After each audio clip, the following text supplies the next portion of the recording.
خواتین و حضرات، دیویوں اور سجنوں، آپ کا داستان گو سید تصدق حسین بخاری ملتان پاکستان سے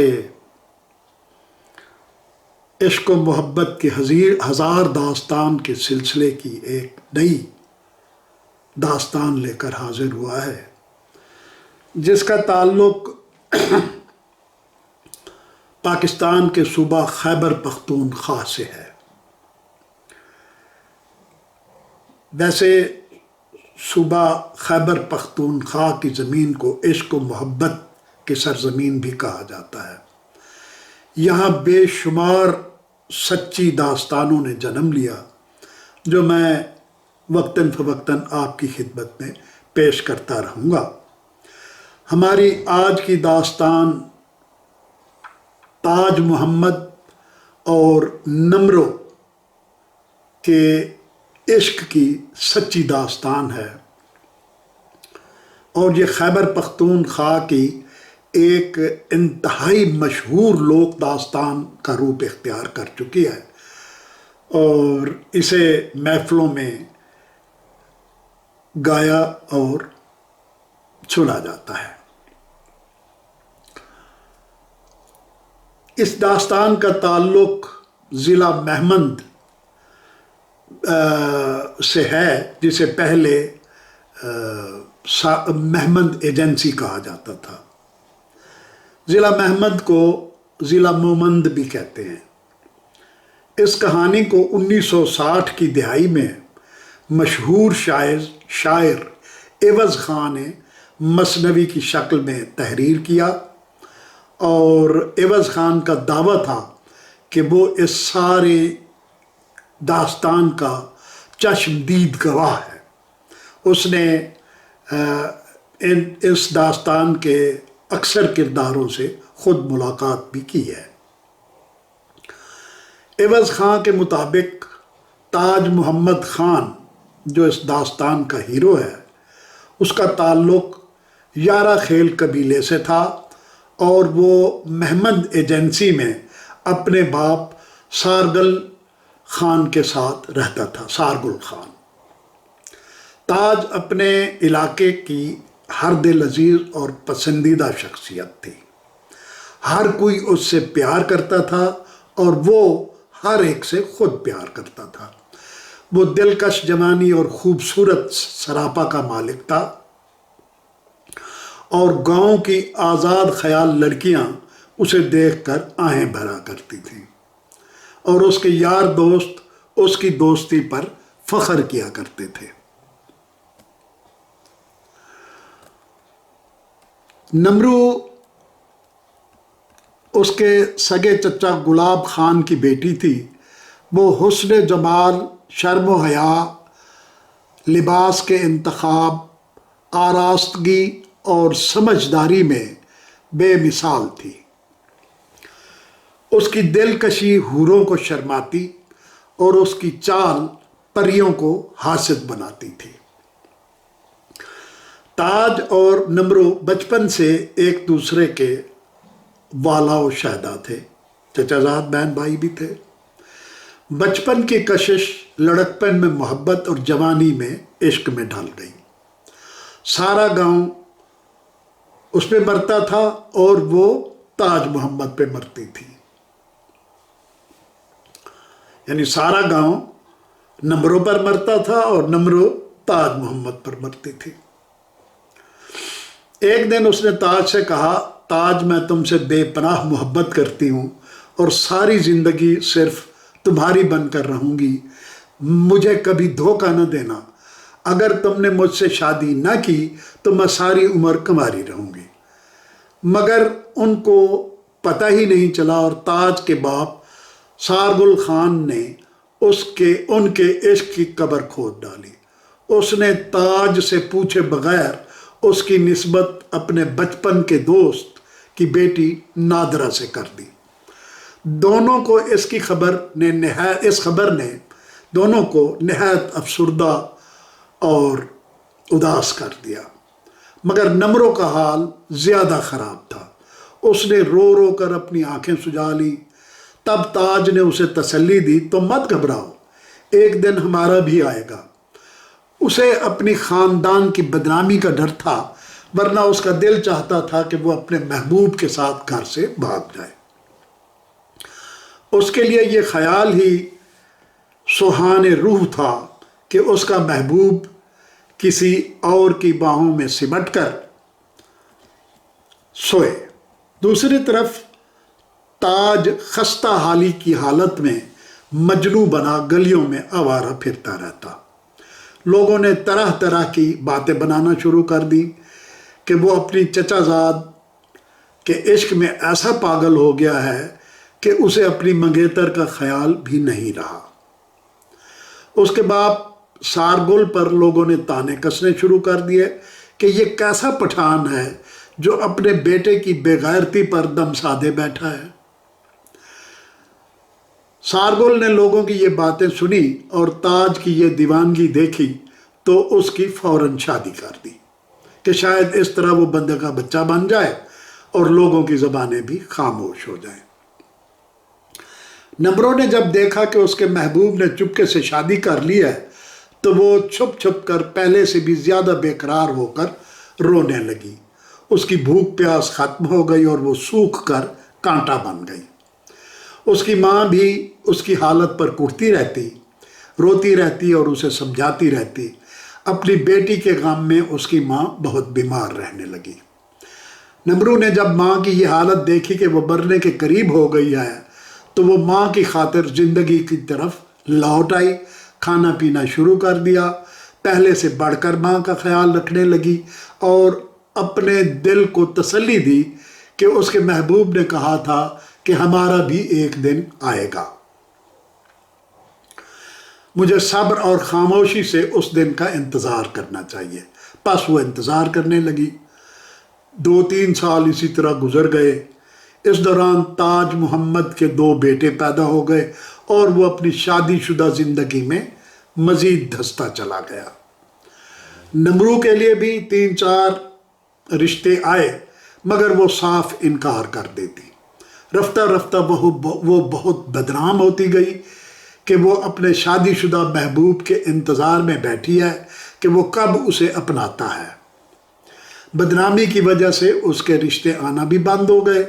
उसके माँ बाप भी उससे बहुत नालां थे कि वो उनके लिए बदनामी का टीका बन गई है। फिर कई बहारें आईं, कई खिज़ाएँ गुज़र गईं। मौसम रोते हुए आते और आहें भरते हुए चले जाते। एक शदीद गर्म दोपहर को वो अपने बाप को खेतों में खाना देकर वापस आ रही थी। हर तरफ मुहीब सन्नाटा था। गर्मी की शिद्दत की वजह से परिंदे भी अपने घोंसलों में दुबके पड़े थे। गलियां, खेत, खलियान, हर तरफ खामोशी और उदासी की फ़ज़ा बिखरी हुई थी कि अचानक ताज मोहम्मद कहीं से आ निकला और आकर नमरू को रास्ते में रोक लिया। नमरू बोली, ताज, इतने अरसे बाद तुम्हें मेरी याद कैसे आ गई? मैं तो तुम्हें एक पल के लिए भी नहीं भूली। मैं तो तुम्हें देखने को तरस गई थी। क्या तुम्हें अपना वो कौल भूल गया है कि एक दिन हमारा भी आएगा? ताज ने उसका हाथ दबाते हुए कहा, मेरी जान, मुझे लान तान न करो। मैं तुम्हें कभी भी नहीं भूल सकता। आज बड़ी मुश्किल से छुप छुपा कर तुम्हारे पास ये कहने आया हूँ कि हमारे पास अब इसके सिवा कोई रास्ता नहीं बचा कि हम घर से भागकर इतनी दूर चले जाएं जहाँ मेरी बीवी के भाइयों की तलवारें और तीर कमान ना पहुँच सके। मैंने सुना है कि अल्लाह ताला इश्क के परवानों की मदद करता है।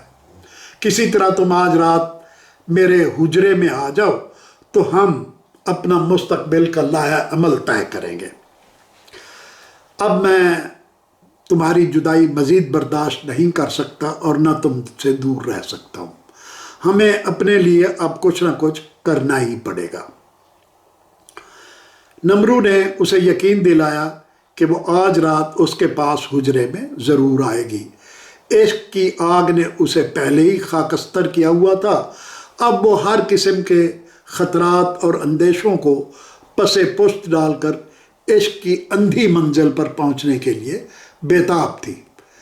कौलो करार के बाद दोनों अपनी अपनी राह हो लिए, मगर दोनों के एक चचाजाद सीमल ने रहट की दीवार की ओट से उनको हाथों में हाथ डाले देख लिया। यानी कुएं की दीवार, रहट की दीवार की ओट से उन दोनों को देख लिया। वो पहले ही दोनों के गैर कानूनी और गैर शरई अंधे इश्क से खार खाता था। अब उसने फैसला किया कि वो दोनों को जलील व ख्वार करके रख देगा। उसने उनकी सारी बातें सुन ली थी। नबरू ने घर आकर लाड से अपनी माँ के गले में बाहें डाली और उससे अपने चचा के घर जाने की इजाज़त मांगी, जो स्कूल के परली तरफ सरकारी डिस्पेंसरी के पास वाक़ था। उसने कहा कि वो अपनी चचाजाद बहनों और भाभीयों के लिए बहुत उदास है। वो रात भर उनके साथ गप्पे मारेंगी और अगले दिन नाश्ते के बाद लौट आएगी। माँ ने बखुशी इजाज़त दे दी, जिसके बाद नमरू हवा के झोंकों के दोष पर सवार होकर बेचैन मैना की तरह उड़ती हुई ताज मोहम्मद के घर पहुंची। चचा के घर की सारी औरतें नमरू को अपने पास देखकर खुशी से किलकारियां मारने लगे और उससे लिपट लिपट कर चीखने लगे। चचाजाद बहनें उससे बहुत मोहब्बत करती थीं। वो थी ही इतनी प्यारी कि बेसाख्ता उसे चूमने और उससे मोहब्बत करने को दिल चाहता था। दोपहर से शाम तक उसकी चचाजाद बहनें और घर वाले उससे गप्पे मारते रहे। वो एक दूसरे को छेड़ती भी रहीं, बात बात पर कहके लगाती रहीं। शाम का अंधेरा फैलने से कुछ देर पहले नबरू ने ताज के घर वालों से ये कहकर इजाज़त ली कि वो माँ से सिर्फ शाम तक की छुट्टी लेकर आई थी। लेकिन मेरे प्यारे चचा की रानियों, तुम फिक्र ना करो, मैं 1-2 दिन में फिर आऊँगी। उसके बाद उसने अपनी बड़ी सी चादर खूब कस के अपने इर्द गिर्द लपेटी और अपने चचा के घर से निकल आई। उस वक्त मुल्ला मस्जिद में मगरिब की अजान दे रहा था। वो आहिस्ता आहिस्ता आगे पीछे देखती हुई अपने घर की तरफ रवाना हुई, जिससे ज़रा आगे थोड़ी दूर ताज मोहम्मद का हुजरा नुमा हवेली थी, ताज मोहम्मद की। जब वो वहाँ पहुँची तो हल्का हल्का अंधेरा फैल चुका था, क्योंकि वो बहुत सुस्त कदमों से चलकर आई थी। हवेली के दरवाजे पर पहुंचकर उसने इधर उधर देखा कि उसे कोई देख तो नहीं रहा, और फिर वो हवेली का बड़ा सा सहन अबूर करके ताज मोहम्मद के हुजरे में दाखिल हो गई, जहां वो बहुत बेचैनी से उसका इंतज़ार कर रहा था। उन्होंने दरवाजे को अंदर से कुंडी लगाई और फिर बेधड़क होकर एक दूसरे की बाहों में समा गए। उनकी सांसें आपस में मदगम हो गईं। फिर ताज ने नमरू को वही हुजरे में छोड़ा और ख़ुद घर चला गया। वो उसे हुजरे में छोड़कर घर चला गया। नमरू को उसने बताया कि जब मेरे सारे घर वाले सो जाएंगे तो मैं तुम्हारे पास वापस आऊँगा और हम भाग निकलने का कोई मंसूबा बनाएंगे। उसने हुजरे के दरवाजे को बाहर से ताला लगा दिया, मगर हवेली का गेट खुला छोड़ दिया। यानी कमरे को ताला लगा दिया, लेकिन घर का दरवाज़ा गेट खुला छोड़ दिया हवेली का। रात को जब उसके सारे घर वाले, उसके बीवी और दोनों बच्चे सब सो गए, तो ताज मोहम्मद चुपके से खिसक कर नमरू के पास हुजरे में आ गया। दोनों एक दूसरे से लिपट कर लेट गए और भाग जाने की तदबीरें सोचने लगे। जब उन्होंने भाग जाने का हतमी मंसूबा बना लिया तो वो हुजरे से निकले और हवेली के गेट की तरफ आए, मगर ये क्या, किसी ने हवेली के बड़े दरवाजे यानी गेट को बाहर से कुंडी लगा दी थी। शायद ताज की माँ आकर बाहर ताला लगा गई थी जब वो अपने कमरे के अंदर बीवी के साथ बिस्तर पर लेटा हुआ था। वो दोनों बहुत परेशान हो गए कि अब क्या किया जाए। दरवाज़ा इतना मजबूत था कि उसको तोड़ना मुमकिन नहीं था। हवेली की दीवारें इतनी ऊंची थीं कि उन पर चढ़ना और उनको फांदना मुमकिन नहीं था। गेट की कुंडी को बाहर से खोलना भी मुमकिन नहीं था और ये तयन करना भी बहुत मुश्किल था कि बाहर से किसने कुंडी लगाई और क्यों। उनको अपना सारा मंसूबा तलपट होता नजर आया। बदनामी का खौफ अलग कि सुबह जब कोई उन्हें आज़ाद करेगा तो उसके साथ नमरू को देखकर क्या क्या ना चहमगाइयाँ होंगी और दोनों के घर वाले उनके बारे में क्या क्या गुमान न करेंगे। वो इंतहाई मायूसी, खौफ और परेशानी के आलम में वापस हुजरे में आए और बाहर निकलने की कोई तदबीर सोचने लगे। नमरू बोली, हमें यहाँ से भाग निकलने की कोई ना कोई तदबीर करनी चाहिए, क्योंकि सुबह लोगों ने हम दोनों को एक साथ इहाते में बंद देखा तो हमारी ज़िंदगी की कोई ज़मानत नहीं दी जा सकती। जिन लोगों को पहले पता नहीं उनको अब पता चल जाएगा। हम किसी तरह दीवार पर चढ़ जाएं, फिर चाहे छलांग लगाने से मर जाएं। मर जाना इस जिल्लत से बेहतर है कि हम एक साथ पकड़े जाएं। मगर ये सिर्फ बातों की हद तक था, दीवार पर चढ़ना मुमकिन ही नहीं था। उधर ताज के कमरे में, यानी उसके घर में, हवेली में नहीं, उसके घर में उसका नन्हा बच्चा रात को किसी वक्त कसमस आया तो उसकी बीवी उठ गई। उसने जब ताज का बिस्तर खाली देखा तो उसे कुछ तशवीश ने आ घेरा। वो कुछ देर इंतज़ार करती रही कि शायद वो पेशाब करने के लिए बाहर निकला है, मगर जब वो काफ़ी देर तक ना आया तो उसने अपनी सास यानी ताज की माँ को जगाया और दोनों ताज की एक बहन को साथ लेकर घर से बाहर आकर मुख्तलिफ गलियों में उसे तलाश करने लगे। चांदनी छटकी हुई थी, शायद 12वीं या 13वीं का चांद होगा। हर तरफ काफ़ी रोशनी थी। चलते चलते दोनों सास बहू ताज मोहम्मद की हवेली तक आ पहुंची। ये देखकर दोनों दंग रह गई कि बड़े दरवाजे को कुंडी तो लगी है मगर ताला नहीं। वो कुंडी खोलकर अंदर आई तो उन्हें हुजरे में लालटेन की रोशनी और बातें करने की आवाज़ें सुनाई दी। उनके कदमे की आहट सुनकर हुजरे में खामोशी छा गई। बुढ़िया का दिल ज़ोर ज़ोर से धड़कने लगा। ओ खुदाया, अंदर मेरे बेटे के साथ कौन है? उसे कुछ अंदाज़ा नहीं हो रहा था।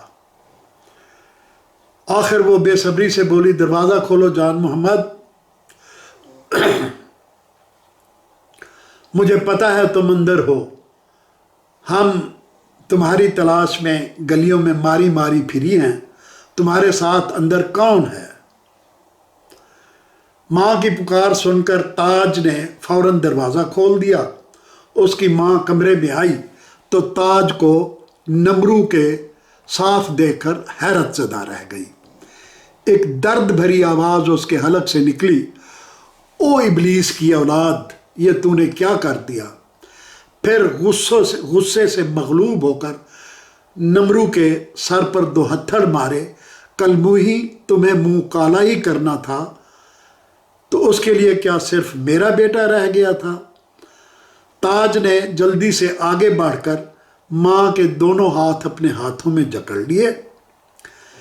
माँ, आप ऐसी ज़बान से गलीज़ गुफ्तगू न करें। नमरू को कुछ ना कहो, उसका कोई कसूर नहीं। मैं ही उसे घर से उठा लाया हूँ। ताज की बीवी और बहन हुजरे के दरवाजे के साथ बाहर खड़ी ताज की बदज़बानी सुन रही थी। वो दोनों अंदर आ गई और अंदर आते ही उन्होंने ज़ोर ज़ोर से रोना और चिल्लाना शुरू कर दिया। ताज के बाकी घर वाले भी वहाँ पहुँच गए और वहाँ मातम बपा हो गया। ताज ने सबको डांट कर चुप कराया कि चीखो चिल्लाओ मत, वरना इर्द गिर्द के लोग उठकर आ जाएंगे और हमारी खूब बदनामी होगी। अब रास्ता छोड़ो और मुझे और नमरू को जाने दो। हम अब इस जगह नहीं रह सकते। हमें सुबह से पहले पहले यहाँ से निकल जाना चाहिए। उसने धकेल कर सबके परे हटाया और नमरू का हाथ पकड़कर उन सब को रोता बिलखता छोड़कर हवेली से बाहर निकल आया। फिर वो दोनों तेज तेज चलते हुए दूर निकल गए और उनकी निगाहों से ओझल हो गए। ताज मोहम्मद का बाप सारगुल खान और नमरू का बाप गुलाब खान गुजरांवाला में अपने गोदाम में सो रहे थे। दोनों भाई गुजरांवाला में लकड़ी सप्लाई करते थे और वहाँ उनका आरा भी था जहाँ लकड़ी चीरने का काम होता था। दोनों इस बात से बेखबर सो रहे थे कि उनके घरों पर क्या कयामत गुजर गई है। ताज मोहम्मद और नमरू मुख्तलिफ रास्ते बदलते, मुख्तलिफ कस्बों में मुख्तलिफ सवारियाँ बदलते, मुख्तलिफ रूप बदलते बिलाखिर पिशावर पहुँचे। वहाँ से उन्होंने बस पकड़ी और रावलपिंडी आकर राजा बाजार के करीब एक होटल में पनाह गज़ीर हो गए। अगले दिन जब दोपहर तक नमरू अपने घर नहीं पहुँची तो उसकी माँ ने नमरू के दादा हाजी हबीब को बताया कि नमरू कल से अपने चचा गुलाब के घर गई हुई है, लेकिन अभी तक वापस नहीं आई, आप जाकर उसे ले आए। नमरू का दादा हाजी हबीब ने जूता पहना, लाठी उठाई और अपने बेटे सारगुल के घर पहुंच गया। वहाँ किसी ने भी उसको हकीकत हाल से आगाह नहीं किया, बस इतना बताया कि नमरू तो कल मगरिब के वक्त ही घर से वापस चली गई थी। दादाजी फौरन घर वापस आए। उन्होंने अपने पोतों और नवासों को बुलाया और सबको हुक्म दिया कि वो नमरू को ढूंढ कर लाएं। मगर 2 ही दिन में हाजी साहब को पता चला कि उनकी कुंवारी पोती उनके शादीशुदा पोते के साथ कहीं भाग गई है। तो वो दिल पकड़ कर लेट गए और फिर कभी उठना उनको नसीब ना हुआ। बाप की मौत का सुनकर दोनों बेटे गुजरांवाला से मेहमंद आए तो उन्हें ताज और नमरू के भाग जाने का पता चला। दोनों भाइयों के दिल बहुत रंजीदा हुए। बाप की मौत के सदमे के बाद वो एक और ज़बरदस्त परेशानी में मुब्तला हुए। जिस दिन उनके बाप के कुल का ख़त्म था उस दिन उनकी जान पहचान के सैकड़ों लोग और मिलने मिलाने वाले बड़ी दूर दराज इलाकों से आए। कई लोग काबल, पिशावर, रावलपिंडी, गुजरांवाला, मुल्तान, लाहौर, मालाकंड, सवात और लंडी कोतल से भी आए, क्योंकि उनका कारोबार, लकड़ी का कारोबार इन शहरों में फैला हुआ था। वहाँ से उनके मिलने वाले उनके वालिद की वफ़ात का सोग मनाने के लिए, कुलों में शिरकत करने के लिए वहाँ आए।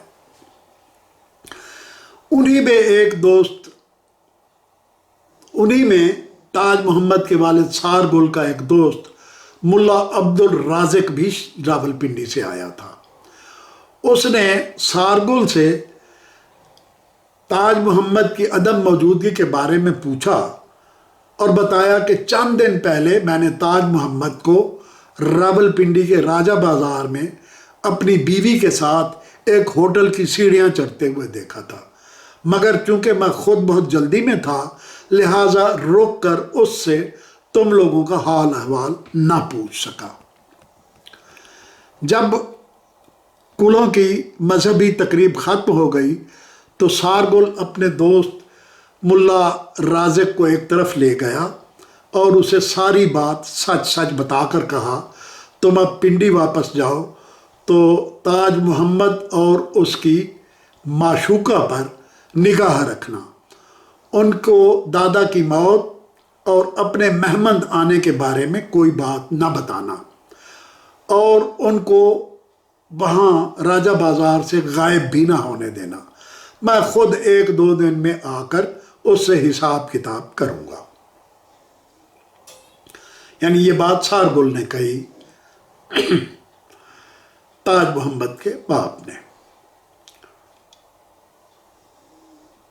उसके बाद सारगुल ने अपने भाई गुलाब खान को सारी बात तफसील से समझाई और अपने तीसरे भाई सैयद उमर और उसके बेटे सीमल को बुलवा भेजा। सीमल भी बचपन से नमरू की मोहब्बत में गिरफ्तार था, मगर ताज मोहम्मद की वजह से एक तरफ हट गया था।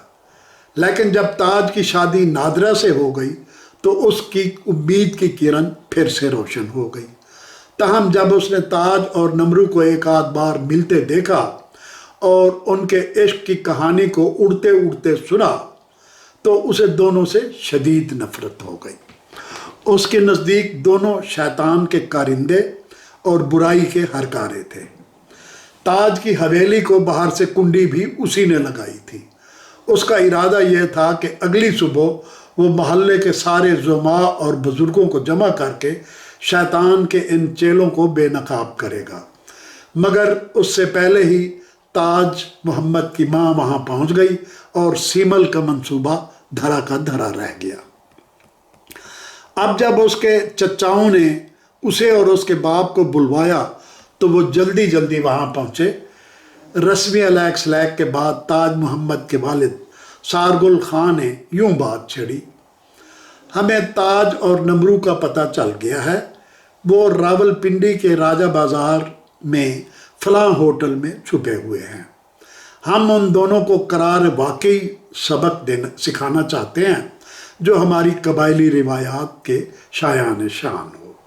ہم چاہتے ہیں کہ سارگل وہاں جائے اور کسی طرح انہیں بہلا پھسلا کر ایجنسی لے آئے۔ مطلب ہے انہوں نے کہا کہ سیمل جائے اور ان کو بہلا پھسلا کر ایجنسی محمد ایجنسی واپس لے آئے۔ دادا کی موت کی خبر ان کو دینے کی ضرورت نہیں ہے۔ سیمل ان کو بتائے کہ بس میں ڈھونڈتا ڈھونڈتا آپ تک پہنچا ہوں۔